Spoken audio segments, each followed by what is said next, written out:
Europe 1, 10h, 11h, Mediapolis Fiction. Fiction. Michel Field, Olivier Duhamel. Bonjour à tous. Bonjour tout le monde. Ce n'est pas le plus probable, mais c'est possible. Cet été, Mediapolis vous propose une série exceptionnelle de politique fiction. Pas le plus probable, mais possible. Imaginer ses avenirs, c'est d'abord distrayant, mais ça peut être inquiétant. Inventer le futur aide aussi à mieux comprendre le présent. Pas le plus probable, mais possible, quoi qu'il en soit. Daesh prend le contrôle de TF1. Avec Arlette Chabot, grande voix d'Europe 1, qui a dirigé l'information et la rédaction sur France 2, Emery Doligé, grand influenceur sur Internet, et Didier François, grand reporter à Europe 1 depuis 2007, spécialiste du terrorisme.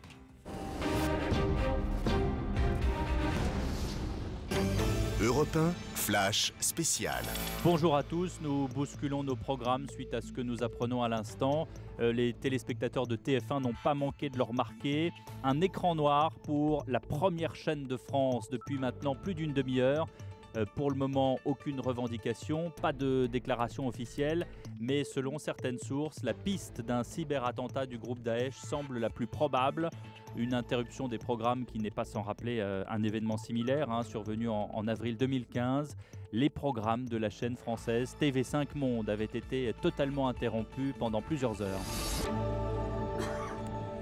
C'est évidemment sur l'exceptionnel événement médiapolitique de la semaine que nous allons revenir dans ce spécial Mediapolis Fiction. C'est en effet avant-hier que l'inconcevable est arrivé. Une attaque pirate revendiquée dès le lendemain par Daesh Interactive sur le site internet de TF1 et le journal de 20h.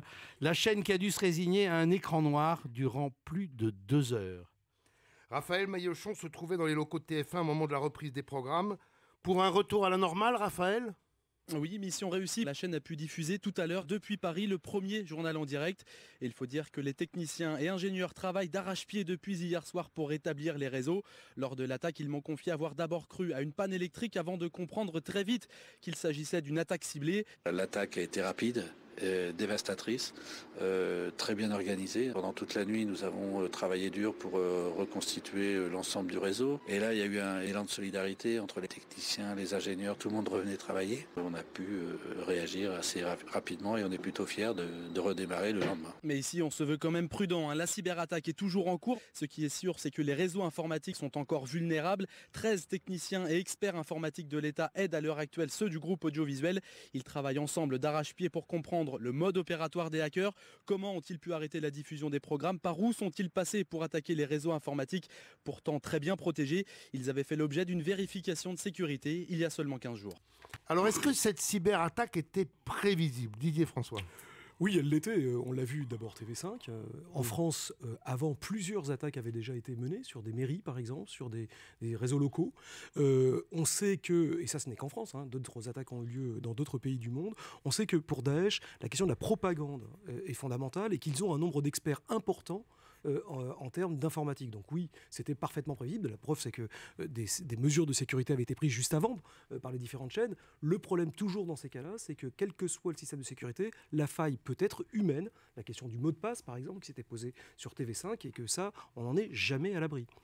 Emery Doligé, ça veut dire qu'on peut rentrer dans des systèmes informatiques même sécurisés, même extrêmement surveillés.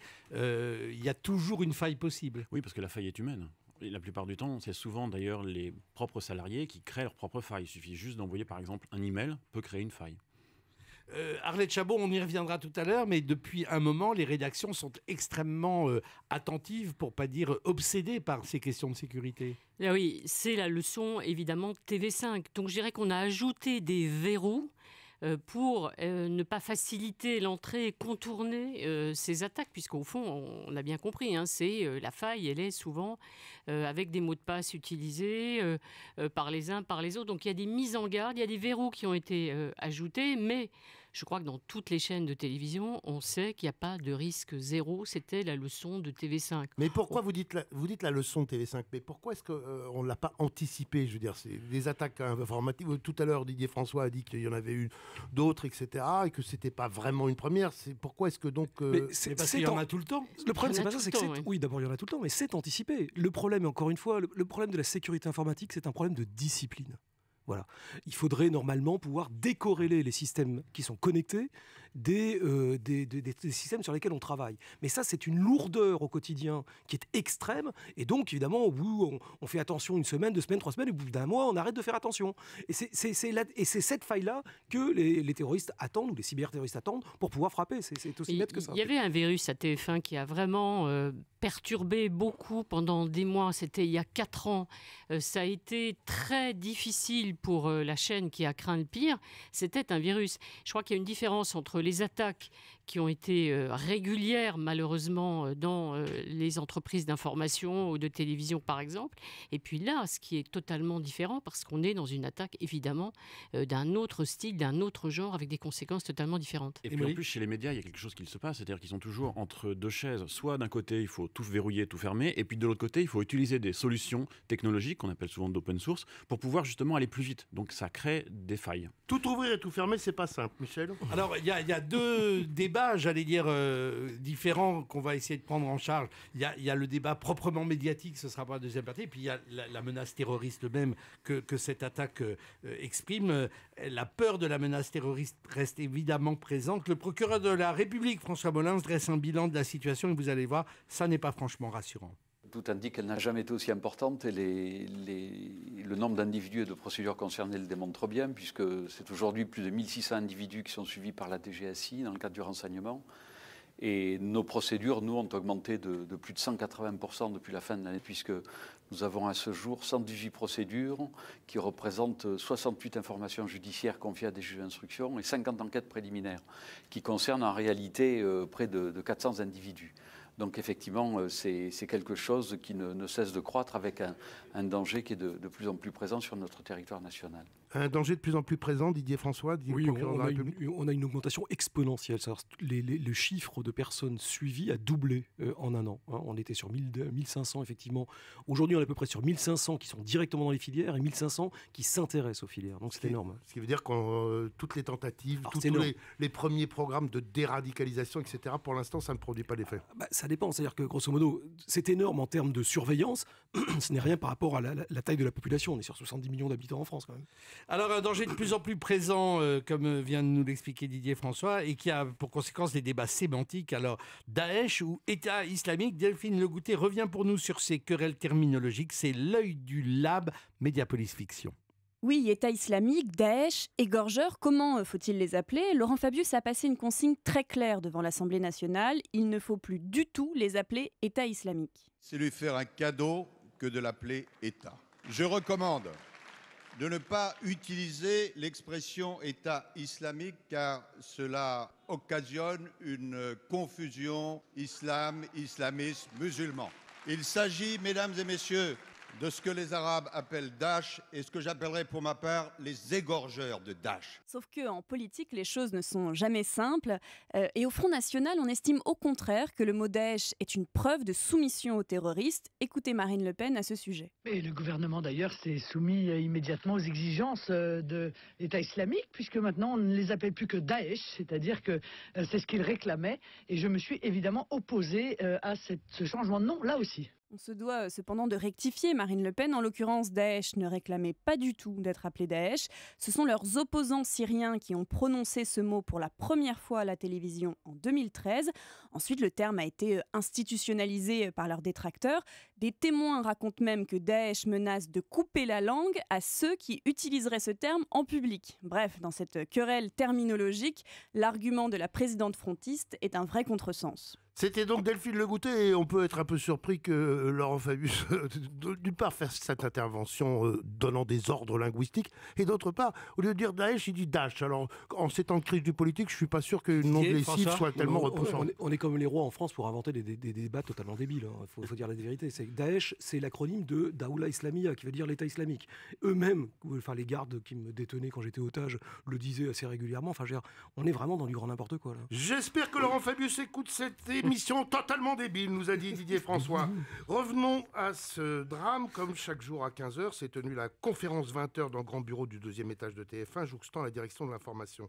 C'est la seconde de la journée qui fait le point sur le conducteur, l'avancée des sujets qui ont été décidés à celle du matin. Arlette Chabot, racontez-nous comment se déroule ce genre de réunion. Écoutez, autour de la table, il y a tous les responsables de rédaction, les chefs de service, politique, politique étrangère, politique intérieure, économie, sport, etc. On échange, on choisit les sujets d'actualité qui seront traités le soir dans le journal de 20h, on définit l'angle, aussi la manière de traiter le sujet, un reportage, un papier, un plateau, une mise en forme avec de l'animation. C'est un moment essentiel, même si ensuite il peut être modifié, bien sûr, ce conducteur du journal qui entre dans la machine. Là, on voit l'intervention effectivement de l'informatique parce que le conducteur tapé rentre dans une machine et il peut être consulté par tous les journalistes ou techniciens de la rédaction. Donc c'est un moment essentiel. Je vais vous donner une idée peut-être de la menace. Ces dernières années, tout le monde craignait quoi? Un piratage de la concurrence. C'est-à-dire que l'adversaire, le concurrent direct, rentre dans la machine pour voir quel sujet serait traité. C'était ça la menace. Non, personne officiellement n'a réussi à le faire. Mais je veux dire, ça donne une idée du risque. Ouais. On se protégeait contre le risque de l'entrée du concurrent. Aujourd'hui, on n'avait jamais imaginé qu'on ne pouvait se protéger, évidemment, contre des terroristes. Alors, il faut dire que l'ambiance dans les grandes rédactions est tendue depuis plusieurs jours, notamment à la suite de l'interception d'une conversation téléphonique autorisée par la loi sur le renseignement votée en 2015, jugée suffisamment inquiétante pour que le Premier ministre convoque dans le plus grand secret les dirigeants des grandes chaînes de télé, Didier François. Oui, absolument. Alors là, évidemment, il y a une surveillance permanente. C'est là qu'on voit bien que la menace était prise en compte en amont. Il y a dans ces cas-là des alertes qui sont faites après surveillance, dès lors que justement des indices de cette nature sont repérés par les services de renseignement. 2 structures sont chargées de suivre et de protéger l'ensemble des systèmes informatiques en France. Le premier, c'est l'ANSSI, c'est l'Agence nationale de la sécurité informatique, qui dépend du secrétariat général de la défense nationale et de la sécurité, donc, et qui est un interministériel. Et le deuxième, c'est une structure, un commandement opérationnel du ministère de la Défense, qui est dirigé par l'amiral Coustillière. Je pense que ce sont les 2 têtes de ces 2 responsables de ces 2 structures qui vont briefer de manière très précise les chaînes de télévision sur les risques qu'ils encourent et sur les contre-mesures à prendre. Alors cette réunion absolument exceptionnelle, on a pu avoir quelques éléments d'information et on vous les donne juste après la pause. 10h, 11h, Mediapolis Fiction sur Europe 1. Toujours avec Arlette Chabot, Emery Doliger et Didier François à propos de cette attaque de Daesh sur TF1. Hélène Zellani nous raconte la réunion où étaient convoqués tous les dirigeants de l'audiovisuel français. Le plan Vigipirate est toujours à son maximum, mais les autorités n'ont pas seulement peur des attentats, elles s'inquiètent aussi des actions de ceux qu'on appelle les cyber-djihadistes. Et on parle d'un point d'orgue en ce jeudi. D'ailleurs, le ministère de la Défense a lancé un avertissement aux directeurs des grands groupes français. Ce sont en effet des services vitaux qui sont menacés.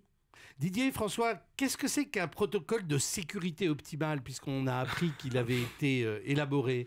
Alors en fait, ce sont des règles assez simples, si possible, pour qu'elles soient appliquées, qui permettent de protéger l'accès aux systèmes informatiques qui font fonctionner les chaînes audiovisuelles. Donc il y a une cellule de veille permanente, Voilà, en fait, en fonction des menaces décelées en amont par les services de sécurité, les spécialistes de l'ANSSI et du ministère de la Défense vont donner des solutions techniques aux cellules informatiques, aux gens chargés de l'informatique dans les grandes entreprises pour qu'elles puissent se protéger. Eh bien ici aussi à Europe 1, des dispositions ont été prises, comme le rappelle Nicolas Escoulan, le directeur de la rédaction.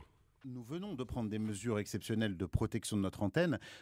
Si notre antenne venait à être piratée ou nos studios envahis, nous pourrions couper notre émetteur d'un endroit tenu secret et émettre à nouveau depuis un autre endroit tout aussi secret. Et par ailleurs, je tiens à rappeler aujourd'hui notre plus grande solidarité avec TF1. Et nous proposons à Gilles Boulot de venir faire tous ces journaux de 20h ici même à Europe 1 avec la diffusion de ces journaux sur Internet, sur notre site, tant que sa chaîne n'aura pas recouvré sa liberté. Voilà, heureusement, la diffusion a repris pour TF1. Alors, Daesh Interactive est un nouveau nom, mais on se souvient des attaques des cyber-djihadistes de cybercalifate. C'était le 12 janvier 2015, la prise de contrôle des comptes Twitter et YouTube au centre du commandement militaire américain au Moyen-Orient. Ça avait été un petit peu étouffé. C'est le plus massif, contre 19 000 sites français au lendemain de l'attaque sanguinaire contre Charlie Hebdo. Février 2015, compte Twitter de Newsweek qui était entre leurs mains depuis plusieurs minutes. Et on se souvient aussi d'une autre attaque, la tentative d'infiltration dans l'outil de publication du site Le Monde, revendiqué par l'armée électronique syrienne, un groupe d'activistes de nature différente.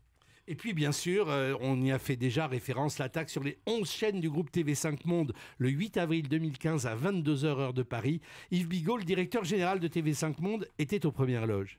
À partir des environs de 22h, nos 11 chaînes sont passées d'un seul coup en écran noir et notre système de secours, lui aussi, était inutilisable. Et nous avons perdu la main sur l'ensemble de nos sites et de nos réseaux sociaux. Tout notre système de diffusion est en panne, est corrompu en langage professionnel. Évidemment, tous nos services techniques sont venus nous rejoindre pour travailler avec l'ensemble de nos ingénieurs pendant toute la nuit. Alors, s'il est encore trop tôt pour connaître le mode opératoire qui a été utilisé contre TF1, on peut sans doute imaginer que quelque chose...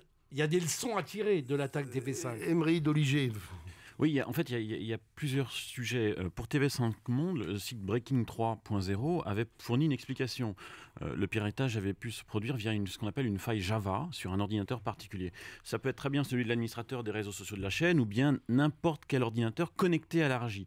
Cette faille avait permis l'envoi d'un virus au format VBS. Et le format VBS, c'est un format Microsoft. C'est un format grand public. Tout le monde y a accès. Camouflé sous une fausse identité Google, le virus crypté était programmé pour se lancer au bout de 5 minutes, pas plus, d'usage du PC. Attention, ne donnez pas trop de modes d'emploi quand même. Non, mais c'est assez simple. Et même, il avait un petit nom. Son nom, c'était Isis. Isis est un ver qui, une fois introduit dans le réseau de TV5, a continué à croître jusqu'à atteindre sa cible. Et la cible, c'était le serveur de transmission, bien sûr, qui est le cœur de TV5 Monde. Oui, mais il a bien fallu l'introduire dans les réseaux, ce virus. Alors, est-ce qu'on sait comment ou est-ce qu'on peut émettre les hypothèses de son...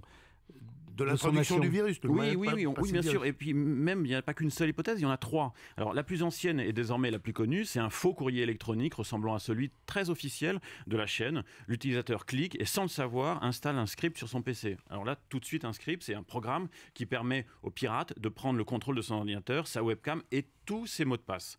La deuxième hypothèse est celle de l'envoi d'un communiqué de presse, on en reçoit tous les jours, ou d'un document électronique. Là encore, dans le document se cache... Un script, je crois, non ? Script HTML absolument, qui va ensuite prendre le contrôle du PC. C'est exactement ça, vous avez tout su. Et enfin, la dernière hypothèse, c'est probablement la plus probable, c'est qu'on avait l'utilisateur qui s'est emparé de l'identité IP d'un utilisateur via Skype ou tout autre moyen de connexion. C'est-à-dire que Skype est une possibilité. Mais ce qui est très intéressant aussi, c'est ce que nous raconte le responsable du site Breaking 3.0. Il dit que la manœuvre est déconcertante de simplicité et de rapidité. Une de nos sources, d'ailleurs, l'a effectuée devant nous sur un de nos ordinateurs afin de l'illustrer. Les journalistes de TV5 Monde, comme beaucoup d'autres médias, utilisent Skype, y compris dans leur communication avec certains djihadistes, précise-t-il. Et est-ce que vous pouvez nous détailler le déroulé technique d'une telle opération ? Oh bah oui, c'est très rapide. Il faut moins de 30 minutes après le lancement d'Isis.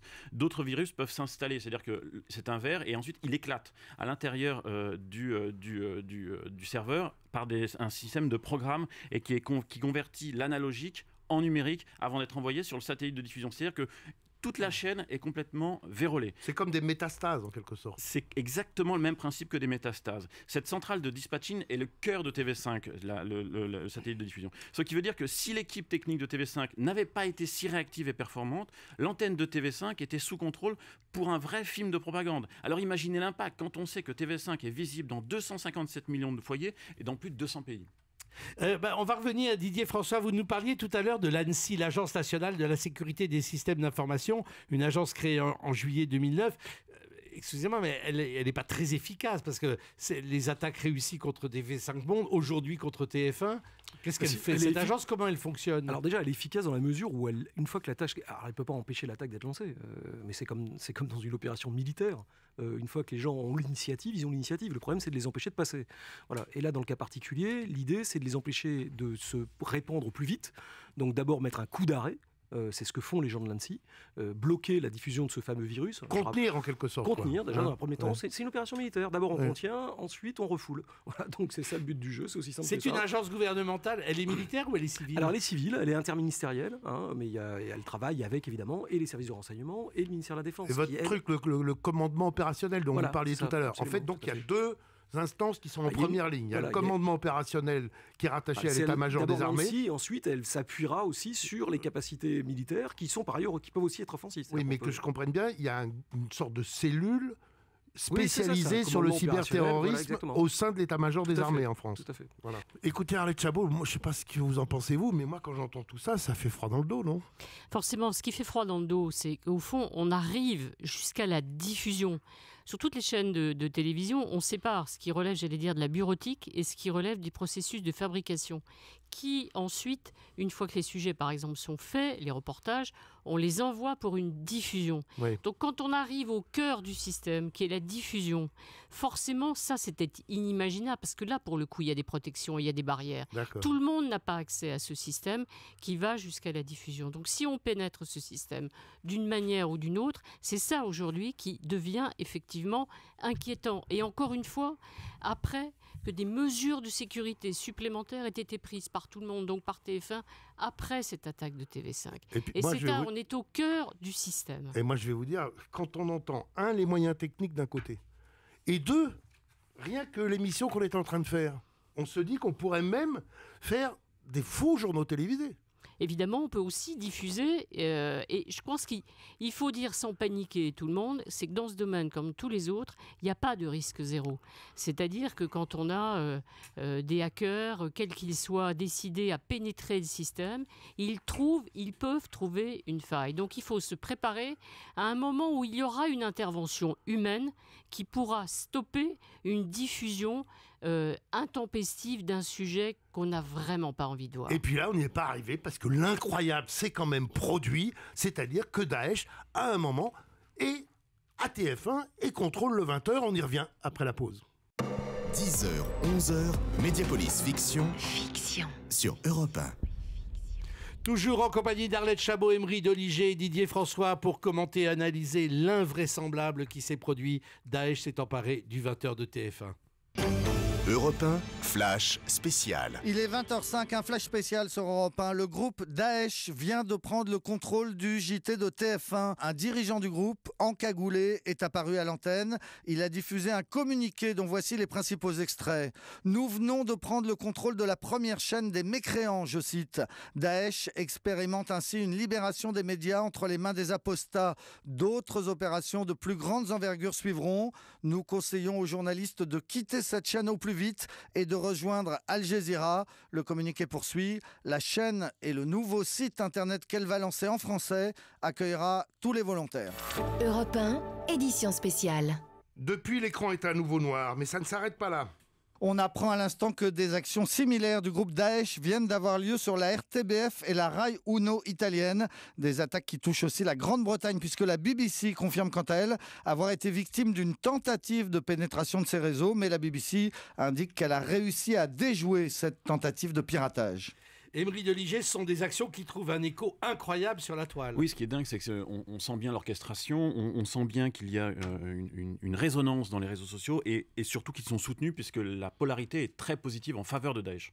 Il y a une part non négligeable des tweets qui félicitent Daesh pour cette action. Absolument, la polarité est super positive. Et cette hyperactivité numérique, c'est d'ailleurs une préoccupation majeure des grands groupes Internet que sont Twitter, Google et autres Facebook, devenus malgré eux des supports de communication capitaux de ces idéologies. Valentin Riglet-Brussy revient pour nous sur cette réalité numérique édifiante et la réponse des géants de l'Internet.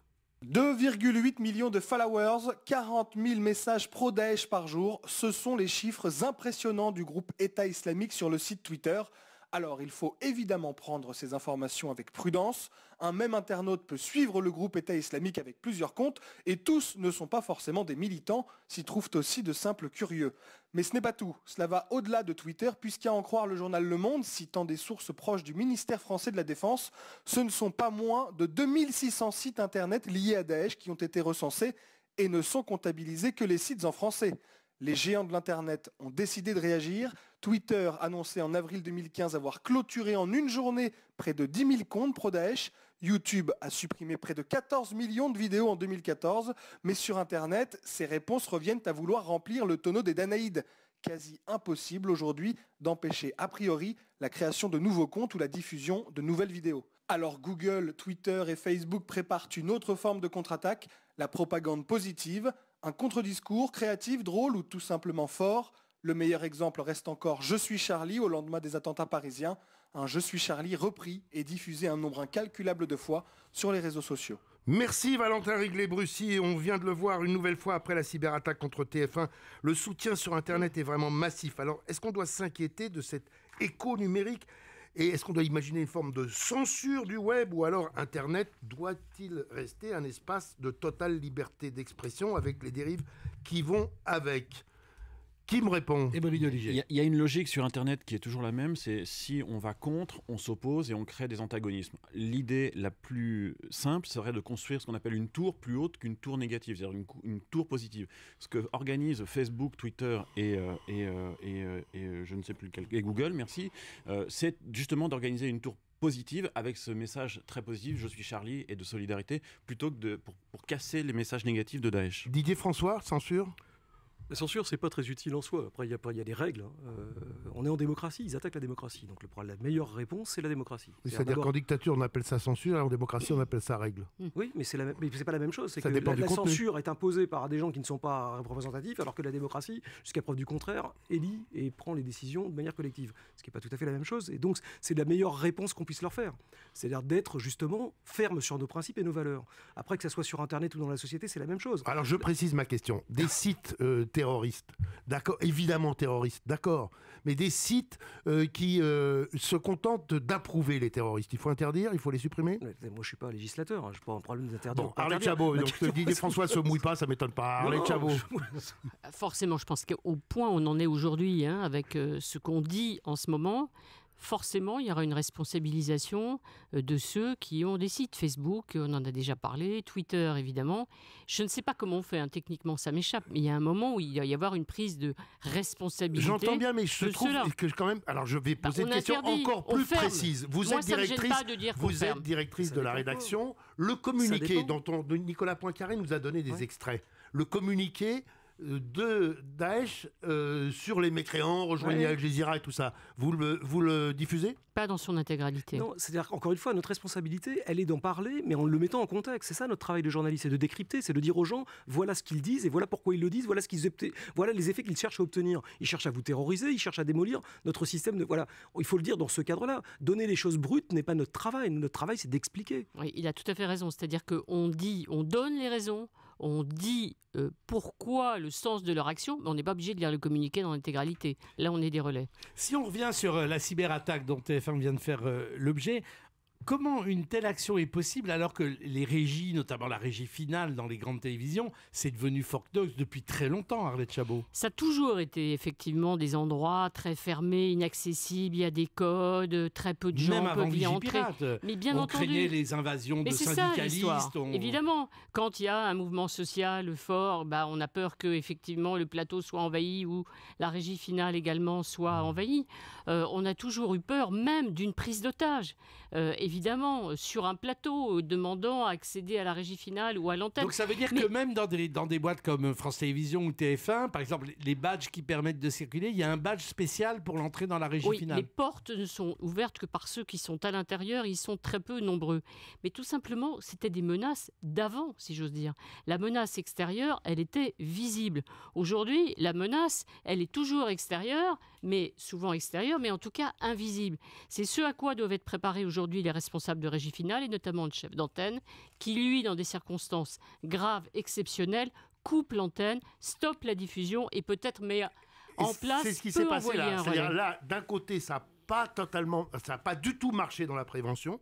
Ça a moyennement marché au moment où l'action s'est déclenchée parce qu'ils ont quand même pu passer leur communiqué et ça a relativement marché, c'est-à-dire que tout à l'heure, Poincaré nous l'a dit, on a eu l'écran noir au bout de 7-8 minutes, je crois. Ça veut dire, Didier François, que c'est la présence d'esprit d'un technicien qui a permis que le système ne parte pas. Encore une fois, tout système n'est efficace que par les individus qui le composent et lui, il a été extrêmement efficace en débranchant immédiatement la capacité de diffusion. Donc ça veut dire qu'il a déconnecté le système informatique du système de diffusion et qu'au cœur de cette modernité numérique, on revient au geste ancestral d'un mec qui enlève une prise. On revient toujours à l'humain, c'est pour ça que la réponse peut être à la question. C'est ça qui est réconfortant au fond, c'est que simplement ça demande une extrême vigilance de la part de ceux qui aujourd'hui regardent la diffusion, surveillent ce qui passe à l'antenne. On voit les programmes, ils peuvent voir les programmes 4 heures avant leur diffusion. Donc ils doivent tout voir avant. Mais si on rentre dans le système, on le perturbe, on met un élément indésiré, eh bien il faut être extrêmement vigilant. Eh bien je peux vous dire que le retour de l'humain avec la catastrophe qui s'est produite à TF1, c'est quelque chose. Et ce quelque chose, vous l'avez après la dernière pause. Europe 1, 10h, 11h, Mediapolis Fiction. Michel Field, Olivier Duhamel. La prise du 20h de TF1 par Daesh avec Emery Doliger, influenceur sur Internet, Didier François, grand reporter à Europe 1, et Arlette Chabot qu'on ne présente plus. Écoutez maintenant les dernières informations de Maxime Switek sur les réactions à cette prise de contrôle de TF1 par Daesh. Les réactions sont innombrables après la cyberattaque de Daesh contre TF1. Le Front National demande l'interdiction de l'UEIF, qu'il soupçonne d'être lié aux terroristes. Le Front de gauche réclame la rupture des relations diplomatiques avec le Qatar. Et l'opposition demande une commission d'enquête parlementaire. Alors, en plus de ces innombrables réactions parfois farfelues des politiques français de tous bords, que nous rappelait Maxime Switek dans sa matinale week-end, on peut mesurer l'exceptionnelle gravité de la situation par des initiatives rares. Allocution du président de la République dans les journaux de 13h, suivie d'une conférence de presse commune des dirigeants des 4 grandes chaînes nationales. Annonce aussi de la réunion d'un Conseil européen extraordinaire dans les 48 heures. Arlette Chabot, cette conférence de presse des patrons des grands médias réunis, c'est une grande première. Oui, c'est une première. Des réunions de ce type, il y en a eu quand il y avait des otages français, par exemple, détenus en Irak, où tout le monde se rassemblait pour définir un comportement commun. Là, je crois qu'on est vraiment au-delà, d'autant qu'à côté des responsables des chaînes de télévision, il y avait aussi les responsables de Facebook, Instagram, Twitter, Google. Donc ça veut dire que tout le monde est bien mobilisé, tout le monde veut aller dans le même sens, parce qu'on se dit que c'est pas possible de prendre comme ça, en otage, un programme, une info. On ne peut pas être totalement manipulé. Ça a été spontané, il n'y a même pas eu besoin d'une injonction du CSA. Non, il n'y a pas besoin d'injonction du CSA dans ces cas-là. Ça veut dire qu'il y a une responsabilité de tous. Et je crois que c'est bien. Alors, est-ce que ça veut dire que demain, il y aura des actions, notamment du côté des géants du net, pour, on disait tout à l'heure, contrôler un peu ce qui se passe? Je crois qu'en tout cas, c'est un événement et ça montre que tout le monde a bien compris la gravité de la situation. Mais alors là encore, on est dans le plus élaboré du numérique, de la technologie avancée, et puis on revient au prosaïque. Tout à l'heure, on mentionnait le technicien qui enlève la prise et qui débranche le système informatique du système de diffusion. Lors de l'attaque, les dirigeants de TF1 se sont rendus compte qu'en cas d'extrême urgence, ils n'avaient aucun moyen de joindre les dirigeants de Twitter ou de Facebook. Et c'est juste parce que le patron de Facebook France est un ancien de TF1 Laurent Soli. qu'il avait son numéro de portable personnel. Et c'est comme ça qu'on a pu le joindre. C'est quand même aberrant qu'on arrive sur des questions comme ça. En France, Facebook, Twitter, Google ne sont que des bureaux commerciaux. Donc c'est très rare d'avoir un patron de ces bureaux commerciaux. Il faut appeler aux États-Unis. Là, coup de bol, on avait de la chance avec Laurent Soli et Facebook. Peut-être qu'une des leçons à tirer de ça, d'ailleurs, ce serait que ces grands géants du net et des correspondants terroristes, des correspondants spécialistes de l'urgence, que ce ne soit pas seulement les agences publiques ou l'état-major des armées, mais qu'eux aussi, ils aient un interlocuteur qu'on puisse joindre 24 heures sur 24. On s'acheminerait vers ça, Emery Doliger. Ce serait possible que chaque groupe de médias important ait une sorte comme ça de référent cybervigilant? Non. Pourquoi non? Pas localement. C'est-à-dire que mondialement, oui, mais localement, non, parce que c'est une logique commerciale. Ils veulent d'abord développer la dimension business de leur métier dans les pays avant de commencer à penser à autre chose. Mais attendez, il faudrait peut-être qu'ils apprennent. Je vous donne un exemple qui apparemment n'a rien à voir, parce que ce n'est pas une histoire de sécurité, c'est une histoire de liberté. Au Conseil d'État, on a inventé le référé liberté, ce qui fait que quand il y a une grande urgence, parce qu'une liberté est en cause, le Conseil d'État peut se prononcer dans les 24 heures. Et vous savez quoi? Jour et nuit, 365 jours par an, il y a un conseiller d'État qui est de service pour le référé liberté. Alors ce qu'on fait, on pourrait faire un référé sécurité et que dans les grands groupes, il y ait un référé sécurité et quelqu'un 24 heures sur 24. Didier François? Moi je trouve que c'est une excellente idée. Il n'y a absolument aucune raison qu'un grand groupe effectivement ne prenne pas en compte en amont la question de la sécurité. Oui, c'est tout à fait possible. Parce que ce qu'il faut dire aussi, là on a concentré évidemment avec cette attaque de Daesh sur TF1 notre regard sur les médias, mais les cyberattaques, Didier François, elles ont lieu absolument tout le temps sur tous les groupes stratégiques, que ce soit Thales, Areva, Lagardère. dès qu'il y a à un moment donné des intérêts français, il y a menace terroriste. Voilà, alors terroristes ou même de certains appareils d'État ou de concurrents. Donc c'est-à-dire qu'on est aujourd'hui dans un monde qui est interconnecté et où les systèmes d'information ou systèmes informatiques sont extrêmement importants, mais ça peut être aussi, la question du cyberterrorisme n'est pas uniquement posée en termes d'atteinte à la liberté d'expression. Ça peut être une attaque massive sur des systèmes d'énergie, de distribution d'électricité, sur les avions, etc. Et donc la question du durcissement aujourd'hui de la protection de l'ensemble des systèmes qui nous permettent au quotidien de se déplacer, d'avoir de l'électricité, du gaz, etc., c'est fondamental. Sur ce nouveau monde, nous avons recueilli le témoignage de Jean Guinel, qui est journaliste au Télégramme. C'est pas des saturations, non, c'est une pénétration dans les systèmes d'information et nécessitant une remise à plat complète des systèmes d'information, pas seulement les changements d'adresse ou les nettoyages des ordinateurs des personnes de l'équipe, mais bien une refonte complète de l'organisation du système d'information qui était sous attaque depuis un moment. Je ne sais pas exactement quel a été le type d'attaque, mais elles ont été suffisamment sérieuses pour que des enquêtes lourdes soient mises en place, sans d'ailleurs que les sources des attaques soient réellement identifiées. Alors, dans les moins de 3 minutes qui nous restent pour terminer cette fiction, je le rappelle, cette Mediapolis fiction, comme tout cet été, parce qu'il y a des moments où on croit que c'est la réalité, est-ce qu'on peut espérer un effet vertueux de cet accident de prise d'antenne? Est-ce qu'on peut espérer une prise de conscience qui fasse qu'un certain nombre de mesures, on en a évoqué quelques-unes, ou au moins une, soient prises? Didier François? Ou est-ce que le retour à la normale, comme d'habitude, après, on passe? Alors le risque, c'est le retour à la normale sans que des décisions soient prises, mais de toute évidence, les réunions ont eu lieu. Donc je pense qu'aujourd'hui, il y a une prise de conscience qui est en train de se faire. La proposition que vous avez faite, par exemple, est une excellente proposition. Il n'y a pas de raison qu'elle ne soit pas examinée. Donc voilà, c'est une prise de conscience qui doit être faite et qui doit être permanente. Emery Doliger, dont on sentait qu'il n'avait aucune envie d'être de veille les nuits de cyberveille. Ah, c'est même pas le sujet, c'est juste leur point de vue commercial et ces sociétés-là sont orchestrées de telle manière à développer leur business. Maintenant, si on rentre des éléments qui sont très français à la façon dont on a la façon de faire l'ensemble de notre action auprès de différents organismes extérieurs ou la France même, on va avoir un choc de culture entre ce que les États-Unis font et ce que la France fait. Et dans ce choc de culture-là, je ne suis pas certain qu'on gagne. En antiterrorisme, ils sont capables d'aller loin quand ils ont besoin. Oui, sauf que, excusez-moi, mais on va aussi pouvoir regarder à un niveau européen, ou en tout cas plus que national, pourquoi est-ce qu'ils ont réussi sur la RTBF et la RAI, comme nous le disait Poincaré tout à l'heure, mais pourquoi BBC, eux, a réussi à bloquer? Si BBC a réussi à bloquer, il y a des leçons à en tirer. Arlette Chabot? Sûrement. Alors, je crois que les techniciens sont extrêmement mobilisés. Les informaticiens, toutes les chaînes de télévision ailleurs sont extrêmement sensibilisés. Je crois que c'est nous qui ne sommes pas assez sensibilisés.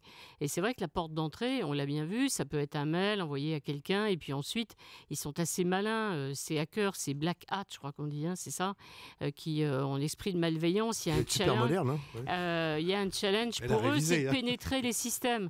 Donc, je crois que c'est à chacun d'entre nous. Évidemment, c'est casse-pied, mot de passe, identifiant une fois, 2 fois, 3 fois. Mais je crois que c'est une manière de protéger, effectivement, et de protéger nos systèmes. Il faut encore une fois que nous soyons tous vigilants. Eh bien, espérons que cette fiction aura servi à quelque chose, Michel Field. Et on se quitte en chanson, comme d'habitude.